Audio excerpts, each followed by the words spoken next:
We'll start in the Volta region because President Akufo-Addo has started his tour of that region where he will commission a tech and solution plant at Hohoe. My colleague Ivy Setoji is on the beats and joins us live with the very latest.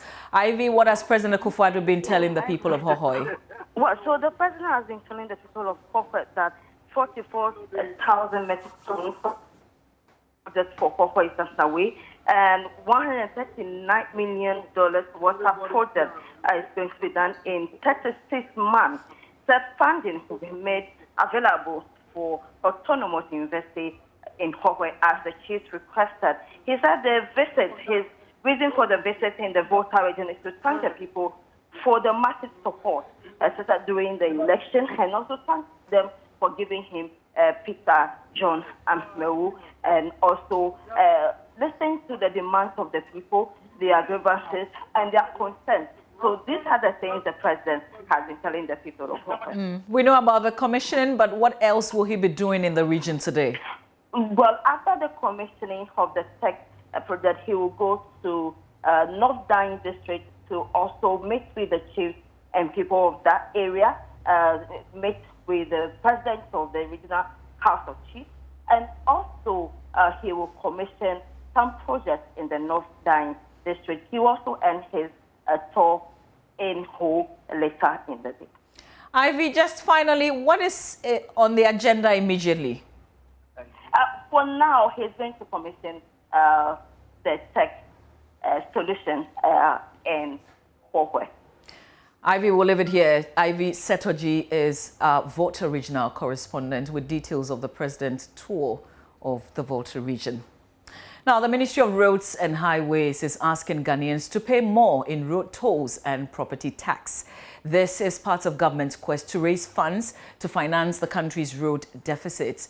The ministry says this has become necessary as the road fund continues to grow lean as against the huge need in road infrastructure. Here's Deputy Roads Minister Stephen Jalula.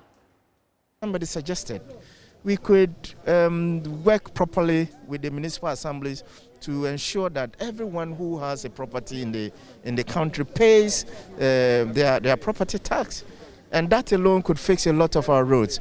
And what I know is that Ghana is not developing vertically. All our houses is horizontal. You go and buy your land and build self-contained there. You don't put up story buildings, and that means that at every point in time there will be need for roads.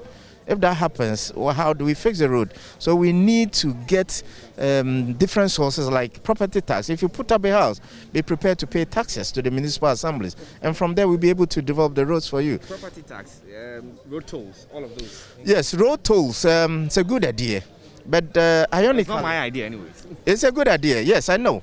Somebody suggested it in the meeting, and I side with it. You know, we're ridiculously, we pay the lowest toll in West Africa. We pay 50%, 50 pesos per saloon car sedan. If you go elsewhere, they pay about close to 5 cedis. Okay, and if you want your road fixed and you don't want to pay the right tolls, how do we raise the money? Some other persons or group of people are thinking that instead of a few people paying the tolls and the money being used to service all the roads in the country, why don't we devise a means to be able to reach out to every road user? And if you say every road user, it could be the cyclist, the motorcyclist, even the person who walks on the road. So how do we reach to all of these people? It could be maybe it's few pesos being charged on a liter of fuel, so that we'll be able to generate the needed funds to be able to fix all our roads for us. The Deputy Roads Minister has also directed all contractors who have abandoned project sites due to delayed payment to return immediately or risk being sacked.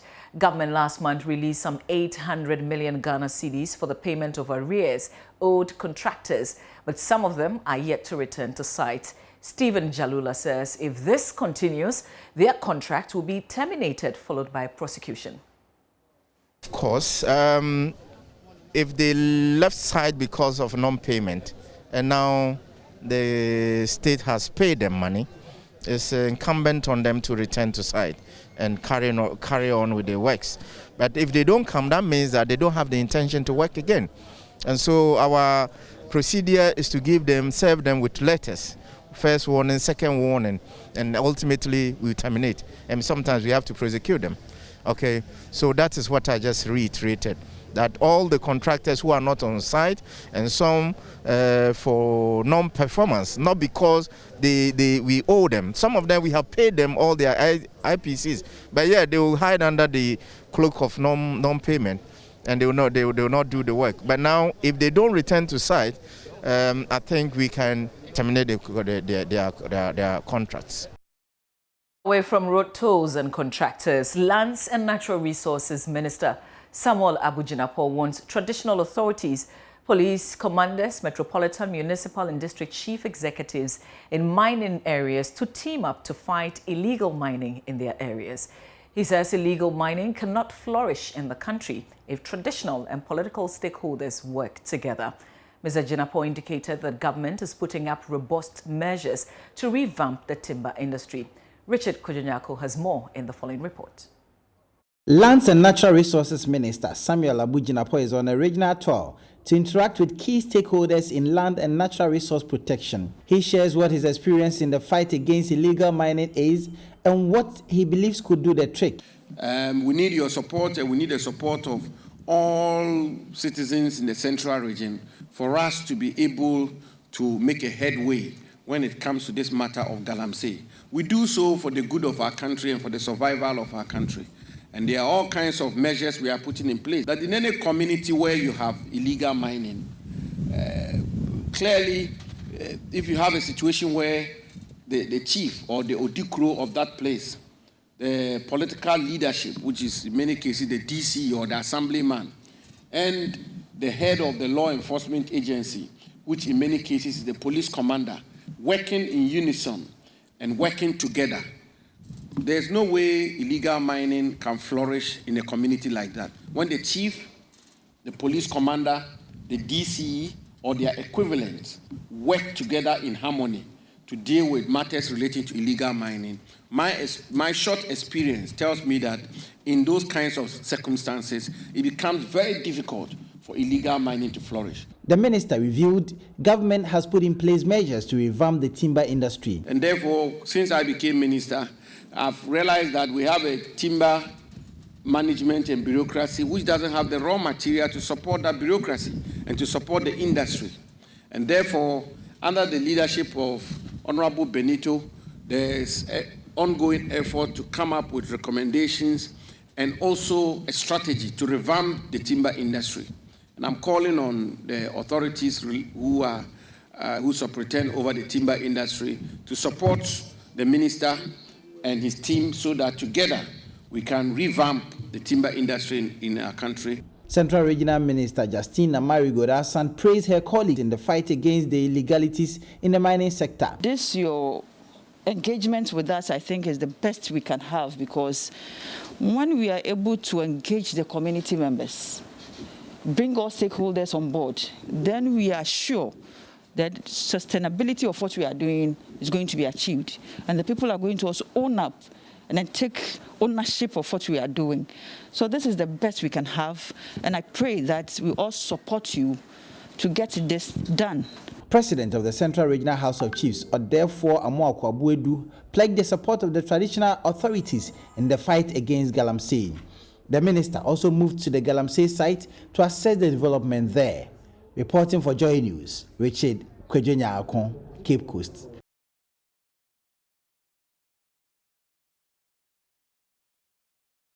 And from Cape Coast, we head to Kumasi, where head of psychiatry units at the Akufo-Addo Teaching Hospital is making a strong case for the decriminalization of suicide in the country. Dr. Ruth Owusu-Entwi says arrest and prosecution of persons who attempt suicide do not deter and prevent such acts, but rather encourage the act. She says research conducted at the Kumasi Central Prisons has revealed victims who attempted suicide and are spending time at the prisons tried several times to end their lives. Dr. Akufo-Addo wants the state to introduce suicide-friendly policies, including provision of psychosocial support to victims to deal with the menace. She's been speaking at the World Suicide Prevention Day organized by the Ashanti Regional Health Directorate. Ohime Terry of our health desk is at the event and joins us live with more. Ohime, tell us more about what Dr. Ruth Antwi has been saying. Thank you, Mama V. Dr. Ruth Antwi has been hammering on the fact that suicide shouldn't be criminalized. People who attempt suicide, for instance, should have the opportunity to live again. And then the life that she talks about is the fact that they should be supported so that they can overcome all the circumstances that force them to go into those thoughts. And then she also been hammering on the fact that society frowns on suicide. So society tends to stigmatize people who have suicidal thoughts or one way or the other attempted committing suicide. She brought in the bit about unpublished research conducted at the Kumasi Central Prisons, where people who attempted suicide and they are being, incarcerated, did not prevent them from doing so, but they are still, attempted committing the act. Let's find out from Dr. Ruth Akufo-Addo on what she meant by decriminalization of suicide. Doc, help us understand this unpublished research that you mentioned today. Thank you very much. I'm glad that to mark World Suicide Prevention Day, Joy News Multimedia has joined in the forces. I applaud you for that. Now, this data we just collected an unofficial data. It's not published, and this was in connection with these inter-university debates that we ran. We've run it for about 7 years now. Because of COVID, it's come on hold. And one of the years, the theme for the debate was on suicide prevention. And that is when our student from KNUST Medical School went into the prisons to try and get some data. And the information they got from inmates who were there for several crimes, not just for suicide attempt, for several crimes, we realized that those in the prisons, on the average, had attempted suicide 9 times. And that was used to buttress our point that it is high time to decriminalize suicide attempt. Because guess what? Those who are in suicide, of course, not just for suicide attempt, but for other reasons, have had the opportunity to even attempt whilst in suicide. So criminalizing the suicide attempt does not serve as a deterrent. You may as well put someone behind bars or imprison someone because of suicide attempt, and the person will still go on and want to end their life. Because research, several research around the world have proven that suicide attempts usually have underlying untreated medical conditions. And so why would you want to punish someone who is going through or battling a mental health problem or battling one trauma or the other? You will end up pushing the person to actually complete it. And once it is a criminal offense, it also prevents health workers and researchers to get accurate data that will inform policy change, because nobody will openly admit that I have attempted suicide because they know the consequences. And so we are unable to get accurate data to be able to inform policy change. And I think that if suicide attempt will be decriminalized, we would be able to send help to many people who are suffering in silence and bring these figures that are currently soaring in the country, especially in the Ashanti region, to the barest minimum. So, Doc, let's talk about the fact that in the Ashanti region, between January and June, the region has recorded 13 attempted suicides, 63 attempted suicide, and 13 successful committed suicide in the region. People or persons with suicidal thoughts, what kind of support is available for such people in the region? Currently, we have just one specialist psychiatric unit in the region, which is located in Akufo-Addo Teaching Hospital. That is where I work as a psychiatrist. And I think that for a region as large as Akufo-Addo, Ashanti region, our unit is too small to offer all the help. We do our best. Until recently, we had just one clinical psychologist working in the department, but having sought for increased numbers in our clinical psychology staff, our CEO and the hospital management have been able to push and giving us more clinical psychologists to help. But there is still another problem of space. I quite recall when some time back a patient came to our unit who was critically ill, was going through a lot of psychotic episode, needed admission, but all our 11 beds were fully occupied and everybody on the bed was critically ill, needed admission. And so we had to let this patient go home with a caution to the relatives to keep an eye on her. The following day, this person jumped from the 3rd floor and killed himself. And imagine if we had had space for this person on the ward, they would have gotten the right kind of help and we could have saved just his life. We could have saved his life. And so we have been pushing for an expansion of our unit. We currently serve the entire Middle Belt, Northern Belt, Northern region, Upper East, Upper West. Most people still come down to our unit for help. And we have said over and over again that 11 beds are simply inadequate to cater for the numbers we see. At the OPD alone, we see over 15,000 cases a year. And if just 15 of them can be admitted when they get to critical cases, then I'm not surprised at the soaring numbers of suicide we are seeing in the region. All right, Mama V, that has been Dr. Ruth Owusu-Antwi, Head of Psychiatry Unit at Akufo-Addo, throwing more light on what can be done to prevent a suicide in the Ashanti region. And that's Ohime Interior, a member of our health desk, live there from Kumasi on World Suicide Day. Let's now talk about the classroom projects. Now, Jasehene of Breman Jamra, Nana Kwesi Enin III, says the community is ready to mobilize to construct the DA school. His assurance comes as donations pour in to support the construction of the existing weak and deadly school block, which pupils fear could collapse on them any day. Years ago, almost everybody expected the government to do everything. Now, the demand on the government has increased. So, the years ago expectation cannot work now. So, the community is willing and ready to, as it were, provide communal labor to support any NGO, any philanthropist, any institution that will want to come and rebuild the school building for us.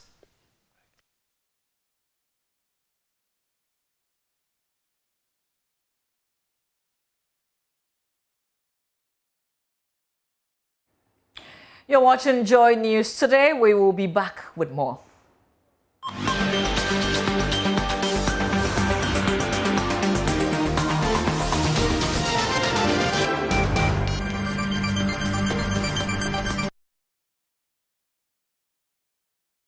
Thank you for staying with us here on Joy News Today.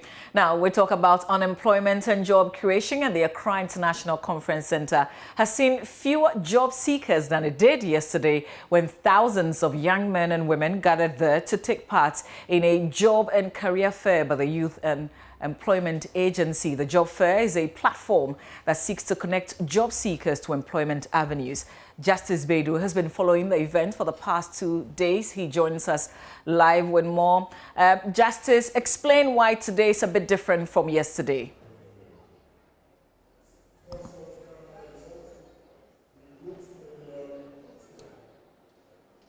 It's very difficult hearing you, Mama V, because of the noise and the number of people who are here today. But if you can hear me, it is basically the same as yesterday in terms of the number of people who have turned up here at the day 2 of the job fair, which has been organized by the Youth Employment Authority, basically to connect people who have jobs on offer with job seekers, recent graduates who are looking for jobs. So today, compared to yesterday, is very, very well organized in terms of the arrangement and the smoothness of the process. It's really very, very well organized today, better than yesterday. We have a lot more of the employers who have now been moved out of the conference center itself, who are now exhibiting outside the conference center, which means then that they are not asking all the, or as many as possible, the graduates or the job seekers to come into the conference center. So it means then that the place is not as crowded as it was yesterday. I have been speaking with some of the people who have come in to register, and while some are very happy at the process and are hoping that they get called up when the recruitment process itself starts, as I understand from next week, many also are very, very skeptical as to whether this really would lead them to land the jobs that they are looking forward to. Many of them say that they haven't seen employers who are offering jobs in the areas that either they trained in or are interested in now as graduates. Some of the employers too who I have spoken with have raised concerns also about the people, the caliber of people who are coming in.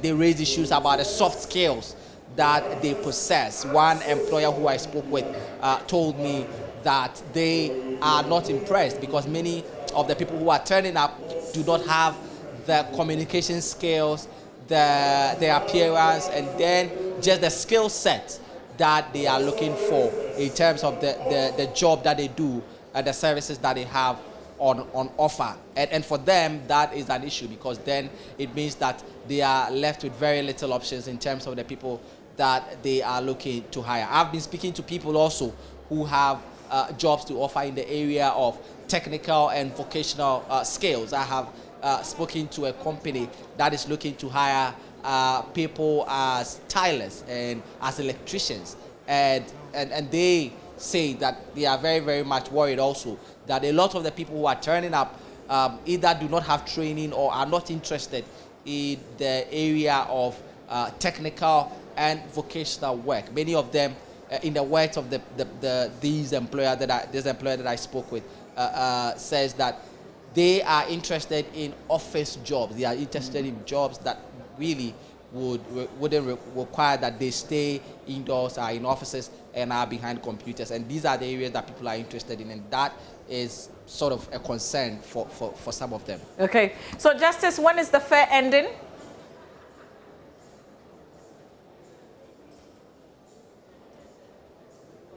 So the affair is expected to end today, but according to officers from the Youth Employment Authority, who are the ones organizing it, they are saying that even though the physical event is ending today, the process would continue because a big part of this is mainly on the authority's website, where people go and fill up the form and upload their CVs and express interest in the areas where they are looking for work. And what they do is to match these job seekers with companies or employers who are looking to hire.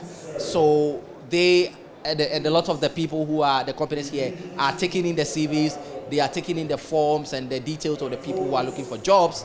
And from Monday, what is going to happen is basically to sort the applications that they've received and then narrow it down to the materials who they think meet their requirements. And then what they are going to be doing is to call these people in for face-to-face interview, because as you can imagine, the numbers are huge, and because of that, it is impossible to be able to do any meaningful face-to-face interviews whilst the event is happening now. So it is going to go on from Monday And what the authorities also saying is that they are going to replicate this at the regional level. Yesterday, there were many people who had come from many parts of the country, and many of them weren't aware that this was also going to happen at the regional level. And so what the authority is saying that is beyond today and beyond what they've done in Accra, they are going to take this to the regions and ensure that they serve people also in the regions. As we said from yesterday, we are told that there are 3,000 jobs that are up for offer.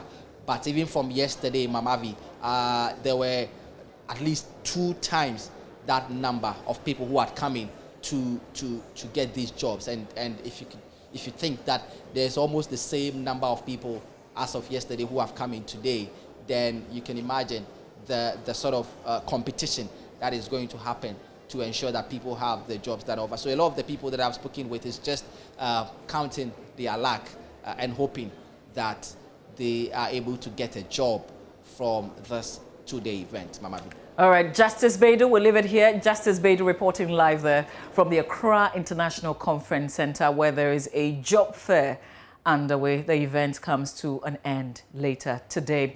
You're watching Joy News. Today we've got business news, sports, and some show business news coming up. Stay with us.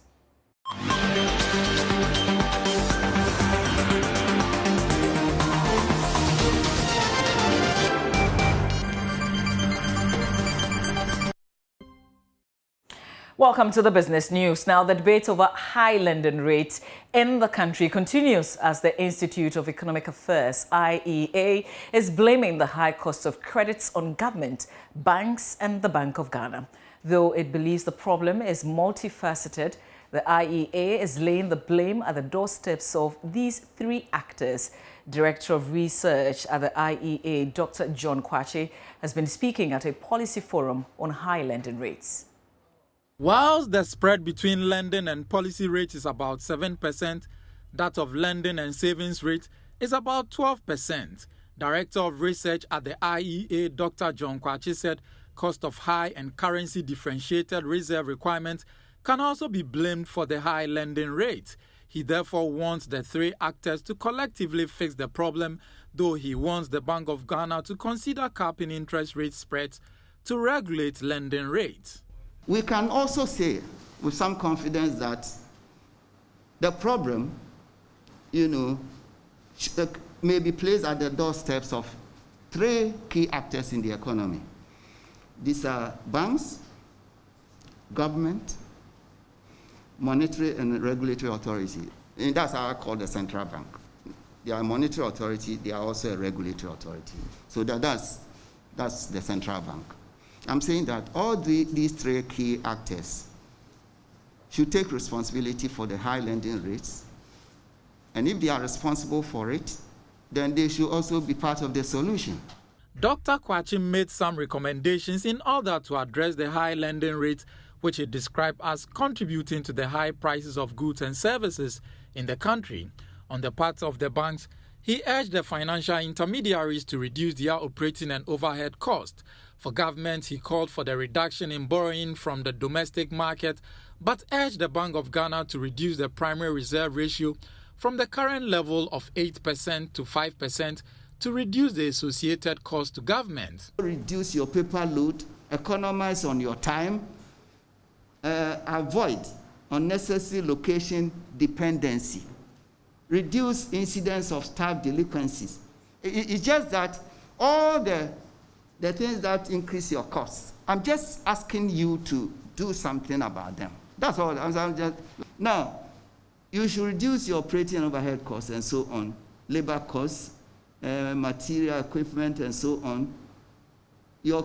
Strengthen your capacity to appraise customer projects so that you reduce the incidence of loan defaults and all these things. Then government.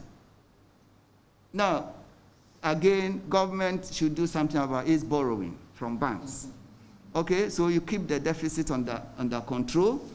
Okay, now. Chief Executive of the Ghana Association of Bankers, John Ewa, told Joy Business that the argument about high lending rates in the country is misplaced. He disagreed on the proposal that the Bank of Ghana should consider capping interest rate since it could result in unintended consequences. The talk has been banks' lending rates are high, and we think they've been a bit misplaced because we've not taken the totality of all the factors that generate that lending rate. When rates or market rates have come down, the lending rates have followed. And if you trend the last 5 years, you see clearly that the bank lending rates have reduced from upwards of 28 to 29%. Now we are talking about 20%. A lot of banks are lending to good customers at below 20%. So it is a matter that I think we have not sold our story properly. And I think the general rhetoric has been lending rates are at some levels that are unmanageable. But we think that if market fundamentals continue moving in the direction that is moving downward, lending rates automatically will follow. Factors such as cost of funds, treasury bills rate, non-performing loans, and inflation contribute significantly to the high lending rates. Studies have also shown that the high lending rate inhibits investment and economic growth.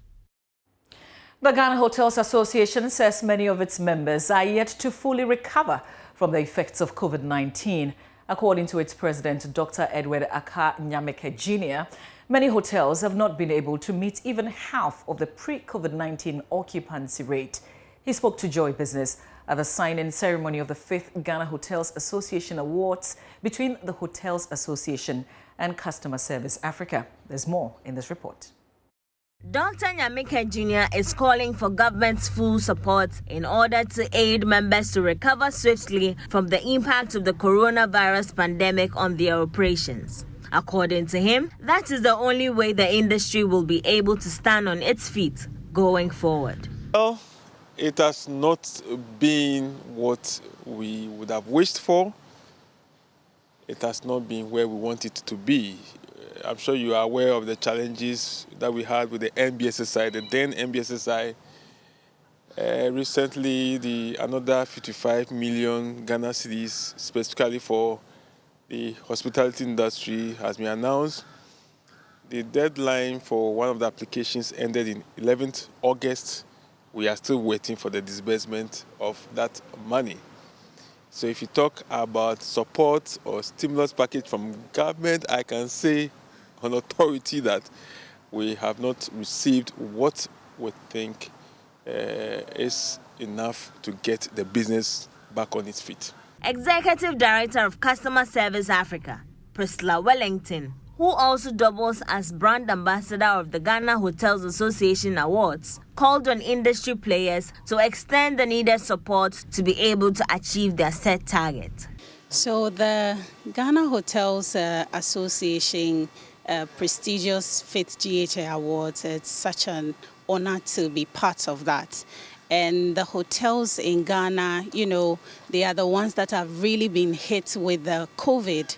And so the theme for the award is resilience and sustainability. And there are some hotels that have been so resilient throughout the COVID period. And so those are the things that we are looking forward to. And also, I'm looking towards coming to your offices for you to help us and partner us to, you know, raise funds for this year's prestigious awards 2022.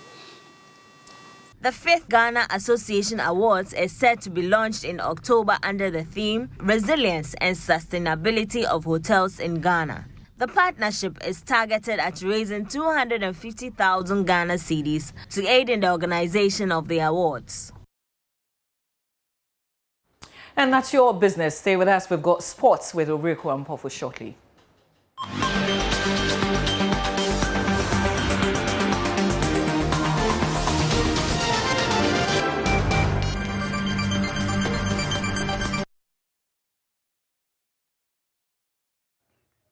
Hello, good afternoon and welcome to the sports segment with me, Akufo-Addo. Former Member of Parliament for Tema East, Titus Glover, has launched a scathing attack on President of the Ghana Football Association, insisting he must stop interfering in the work of the coach of the Black Stars, Charles Akono.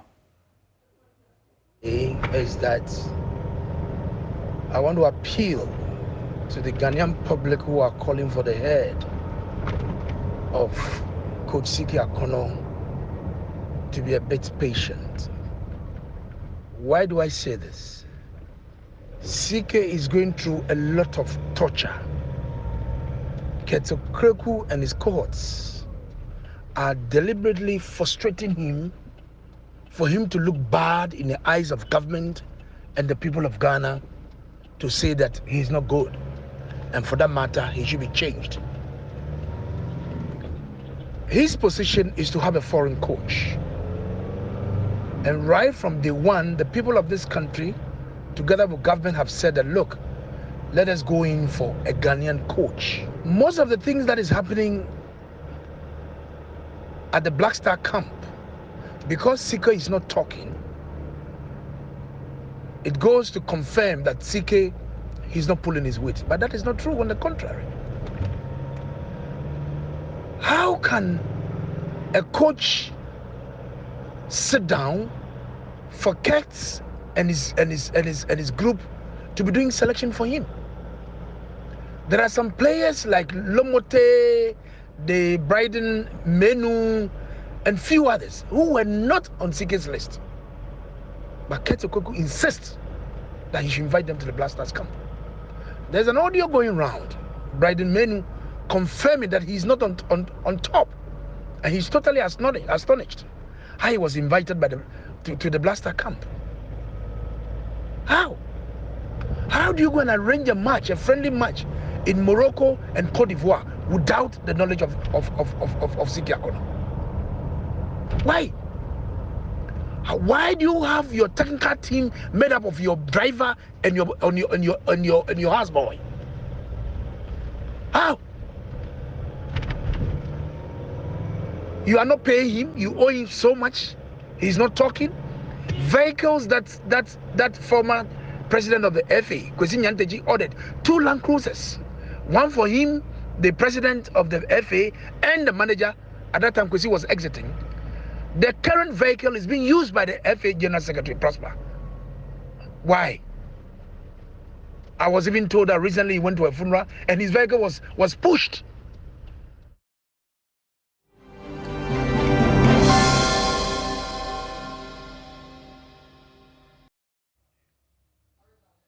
So, Mama V, E-Vibes. Absolutely. It's tomorrow on Joy News, 8:30. Wait, hang on. It's 8:30 a.m.